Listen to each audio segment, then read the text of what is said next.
To everybody in and out of space and time, welcome to this video.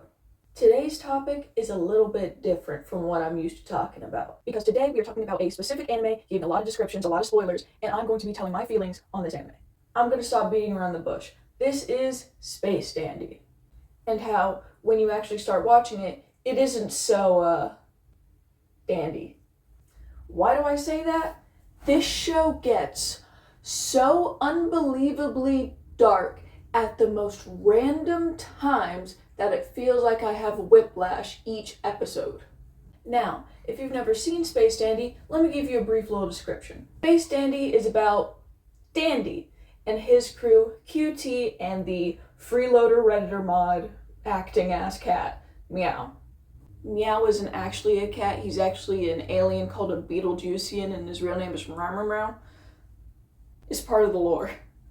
And they travel through space on the Aloha Oi, capturing unregistered aliens to take them to the registration center and make money. That's the general reason for the show. Now let's diverge into a little bit about Dandy. Dandy, as a character, is very silly, charismatic. He loves boobies, the restaurant and the body part. The only thing he really cares about is going to boobies, having nice hair, and catching these aliens and making some money. Seems like a pretty silly show with hijinks and some random aliens here and there with interesting designs, and it's so funny as they chase this alien around and then they make so much money when they finally catch it, right? No, not even close. Someone that I did not mention yet is the Monkey Man. His actual name is Dr. Gel, but I call him Monkey Man because it's funny. Now, Dr. Gel and B, alongside Admiral Perry, who is their boss, is trying to chase down Dandy for some reason. What we find out is that this is because he has a special molecule in him called pionium. Now, what this molecule apparently does is it gives somebody the free range to go through time and space, which will be explained further on why that is so important. So, let's get into it. First episode, Dandy fucking dies. Everybody dies. Now, I might be going too quick, let me rewind. First episode starts with them on the Aloha Oi, and Dandy is talking about how everybody thinks that boobies are the best, but you know what else is good? The booty. And this absolute man of culture continues his explanation on why every part of the female body is amazing. I agree. Continues this explanation. They end up at the restaurant, boobies. It's basically just space hooters. And when they show up there, they see some strange alien that looks like a cat, and they end up chasing him. This cat creature thinks that they're chasing him because he ended up taking unsolicited photos of the waitresses. In reality, Dandy is chasing him because he thinks that he is an unregistered alien and he's going to get a lot of money from it, only to go to the registration center and find out he is a Beetlejuician, which is an extremely common species. So, finding out that he's not worth any money, he ends up tagging along for the ride. Afterwards, they show up on a planet that is supposed to have huge unregistered alien species, only to find out when getting on the planet that these unregistered aliens are freaking huge, and when you think that's the biggest one, another one comes and kills that one, and it's bigger and bigger and bigger each time. Dandy and Meow, running for their lives, call QT, who's still on the spaceship, and Dandy says he has a secret weapon on the ship. Dandy tells QT to push it, only to then realize that this secret weapon is actually blowing up the entire planet and the ship. So, literally, everybody dies. And the next episode starts as if nothing ever happened. And there we go into the second episode, where they're trying to find the ultimate ramen. Meow, being the freeloader that he is, has eaten all of the ramen on the ship in like 2 days somehow. They go to basically this like huge shopping mall place that has a bunch of different ramen types, and they want to try each and every one to find this super unique, unheard of ramen, only for these efforts to be in vain because Meow, I don't know if you can tell, but I'm this guy's #1 hater, has been posting every single place that they go to on his Twitter, and since all these people are trying to find Dandy from this army, each time they get bombarded after they get like a singular bite of the ramen, only to find at the very last ramen place that they go to that this is the ramen that they've been looking for. And when the army of people eventually shows up to try and catch Dandy, they end up going through the ramen conveyor belt into a wormhole. Go into this wormhole, we find the true creator of this ramen, an extremely lonely and old alien that's been there for eons. And whenever he tells Dandy and Meow the story, it turns out that hundreds of years ago he showed up on Earth and a guy made him ramen that was so good that he cried, and it was his ultimate comfort. So he set out to make ramen his life. And when Dandy offers to let him be a crewmate on the ship, he declines and continues to make the ramen because that's all he wants to do. It made me feel really sad for the lonely alien guy whenever I first watched this episode. Hit me right in the feels. But let's go ahead and go to the 4th episode. This episode's kind of silly with its zombie apocalypse scenario. The reason why I think this one is messed up is whenever everybody starts turning into a zombie, they're technically dead, so everybody starts just getting their life insurance payouts and making a fuck ton of money while still being undead. So the insurance company starts hiring like snipers to kill these zombies so they don't have to pay it out. That's just crazy to me. The 5th episode is one that really hit me in the feels whenever I first watched it. It was about another lonely alien, this time a little girl. Something about these aliens is that they carry a stuffed animal that they can transfer somebody's consciousness into for a short amount of time, but only one time per day.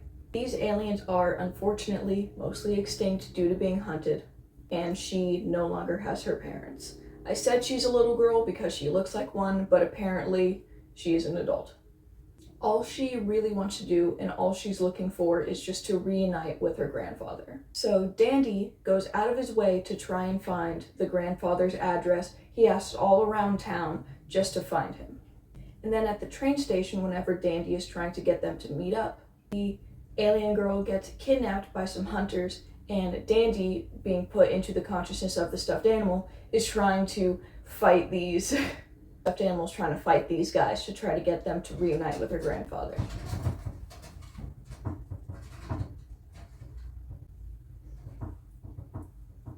And when it seems like all hope is lost, Grandpa comes in and saves the day, and they are finally reunited. Yay, good ending! This next episode, unfortunately, does not have a happy ending. This is about the undies versus vests. 2 alien species that one thinks you should wear underwear, one thinks you should wear vests. It's really silly at first, and Dandy's with the underwear, Meow's with the vests, and they end up trying to get them to come to an agreement. And we see that every day, exactly on the hour, they show up in their spaceships, fight each other, reach a draw, and then go back and restart the next day. But when Dandy, Meow, and QT think that they have finally come to an agreement, the crew ends up trying to make them swap clothing items to show true unity. They end up fighting each other again, to the point that they end up killing each other. And this seems silly and all, until you realize that these 2 aliens were the last of their species in a years-long war. And since everybody else is dead, they don't actually know what they're fighting for and why. This is just such a years-long grudge that they don't know any better. Really, it's just 2 species that went extinct because they couldn't get along. Which is kind of messed up. You know what's really messed up? Real-world situations. And the 8th episode really brings that to light with the episode that literally made me cry. In this episode, the crew goes to a random trash planet. There, they find an Earth dog. Dandy, wanting companionship from this dog, ends up playing fetch with her and having a whole day of fun. Fortunately, at the end of the day, as the sun sets, this dog unfortunately passes away. With a translator, we find out that she thanks Dandy for playing with her, and that she believes that humanity hates her, and she doesn't understand why. But after so long in space, she ended up on this planet, and is so happy that she got to play one more time. We find out through the narrator that this is actually supposed to be based off of the story of Laika, originally named Curly, a stray dog that the Soviet Union had famously set off into space, where she died. So, in the Dandy universe, she was floating through space for who knows how long, until she ended up on this planet, and dying, believing that humanity hated her. My feelings. And, speaking of wastelands and war, from the last 2 episodes I talked about, we go to episode 13. In episode 13, even robots can fall in love, baby. This is a rare QT-focused episode. In this episode, QT ends up going to a coffee shop and he falls in love with the coffee machine. He shows up every single day, even though he can't even buy coffee, and just continues to grow feelings for her.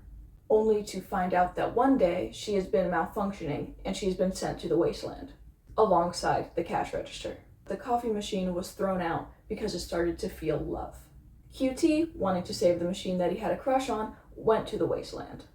There he found out that the coffee machine and the register were actually the ones that fell in love with each other, not QT and the coffee machine.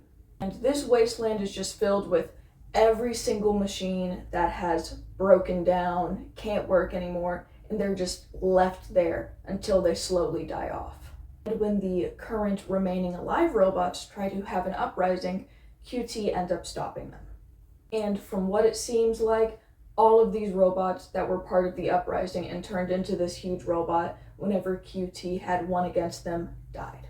I don't remember seeing the coffee machine get off the island or how QT got off the island, so I'm gonna have to assume that the coffee machine was just left there alone while QT found a way off the island. Go into the 14th episode, which really goes into that Pionium has the capability of time and space kind of thing. This episode has the crew pull a quantum string that each time they show up in an alternate universe with an alternate version of the crew. After they pull so many strings, they end up back on the Aloha Oi, believe that they are safe, only to see that every single crew that they had visited is now on the ship. And the reason why I'm bringing this one up is for a specific crew. In this episode, we see a crew where Dandy is depressed as hell, and instead of a fun-loving cat, there's a terrifying robot.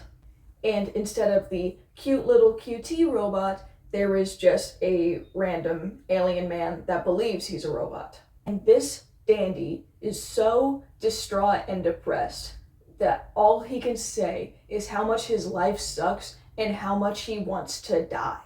That's so messed up. Speaking of messed up, this one's gonna be quick. Episode 15, Dandy gets invited on an island, only for it to be this scary-ass fucking puppet man trying to take over his body. I hate this one. I hate this guy. Fuck this guy. Which, after that, we go on to the 16th episode. This one has a fish guy that is, again, completely alone, which is a pretty consistent topic in this show. And he is alone on a satellite of his planet, where he found out that every 1,000 years, the sun basically cooks everybody that's on the planet. Him, being there for 10 years, is now wanting to go back and warn everybody. With the crew's help, he's able to go back, only to find out that it's been 100 years. And when he goes back, thinking that his girlfriend was waiting for him, it turns out she has not. She is married and has kids, and everybody around him does not believe him when he tells them what's about to happen. They laugh at him, they say that he's just jealous of their success, only for the sun to start coming in and burn everybody alive. The crew tries to save the fish guy, only for him to decide to kill himself by running into the sun. And when they try to grab him, he is already cooked. Like, damn, that's a messed up reiteration of Boy Who Cried Wolf. Now we go into the second most messed up episode, which is episode 21. Dandy fucking dies. But not really. In this episode, the crew's trying to go onto a limbo planet when they end up getting caught in a storm. Dandy decides to just brute force it to go to the planet, only to hit his head on the console. He wakes up, he's super quiet, and he's just walking around this area, trying to find a city, trying to find something. And this episode just has such an eerie, quiet feeling. There's not really any jokes, it's just him walking through limbo. And when he finds the city, it turns out that everybody's dead. These are all ghosts. He tries to get everybody to move on, but he is unable to. And when he finds transportation to get out, there's a single living girl there. We find out through her explanation while going up that she is actually the only living thing on the planet, as she is the embodiment of the planet. Turns out the planet was thriving, had technology, until it went into war. And as all wars do, as we saw in the Undies Invest episode, everybody died. This time, with the living embodiment of the planet and all of the dead souls still waiting the area, other souls that had died across the universe were attracted to the energy of this place, so it is just a big limbo planet of ghosts. And her being extremely lonely, all she wanted was a single living friend. But Dandy, still having work to do, decided to stay alive and go back. But little did he know, his journey was a lot shorter than first expected. And here we go into the last episodes of the series. It starts off with Dandy being in court for killing a man. And he's saying nothing throughout this entire process. And we find out that a kid that owned the baseball that was the weapon of the murder had such a strong intent to kill across the universe that the pionium that was on the baseball ended up just transporting and hitting this guy, deeming Dandy innocent. And then we find out that the reason why Dandy's been quiet this whole time was because he was taking a nap. And once they walk out of the courthouse, they find out that they've got some visitors waiting for them, and Dandy gets kidnapped. Finally, Dr. Gel and B have caught this guy. He is held up super high, and it seems like almost a crucifixion kind of thing when B ends up betraying Dr. Gel. B, on his own, has decided to harvest the pionium that Dandy has to become sort of a godlike figure. Thankfully, QT, Meow, Scarlet, which is who they worked with whenever they went to the registration center, and Honey, a waitress from Boobies, was able to come and rescue him. But unfortunately, the Empire had already set up a huge beam that with this power would be able to destroy the whole universe. Dandy, believing that his friends no longer need to save him and he should do this on his own, goes up and tries to stop the machine, but ultimately he fails, and everybody gets basically Infinity War snapped before Infinity War even went to theaters. He's dead. Everybody is. Now we find out that due to the pionium, the molecule that lets him go through time and space, he is next up to basically be God, as God is revealed to be the narrator. The narrator, wanting to retire, offers Dandy the spot. Dandy then asks if he would still have hands, and the narrator says no. And so, Dandy declines because all he wants to do is just hang out with his friends and go to Boobies. And with this decision made, the entire universe restarts. And we see at 14.8 billion years later, without a narrator, they are on the Aloha Oi, going to Boobies. And Space Dandy is telling QT about how much everybody loves boobies, but actually the best thing is legs. What the fuck? So, an anime that I thought would be super cute and funny and slice of life ended up giving me an existential crisis multiple times. And something that has been found out is that all of the creator series, so that means Cowboy Bebop, Samurai Champloo, Space Dandy, Carol and Tuesday, and the new anime that's coming out, Lazarus, are all connected in the same universe. So it seems like with this that Space Dandy should be last in the timeline, correct? Because the universe explodes. Like, there's no more after that. But it seems like Lazarus is set even more in the future, possibly, from what we know. So does that mean that Lazarus is set in an alternate universe where the ending of Space Dandy didn't happen, and every single anime that is in this universe is an endless loop because of this? Or did the loop only happen once, and now that the narrator, God, is gone, that the ending in this universe does not happen, and Lazarus is instead just a continuation, and all of the animes are not endless loops, they are just part of this second universe whenever it resets after the narrator retires. No idea. But this is a really big think piece, and I believe this was an anime in the early 2000s.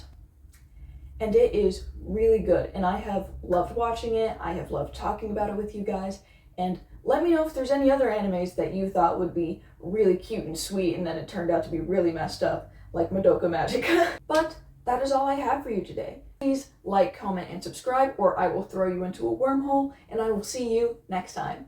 Bye-bye!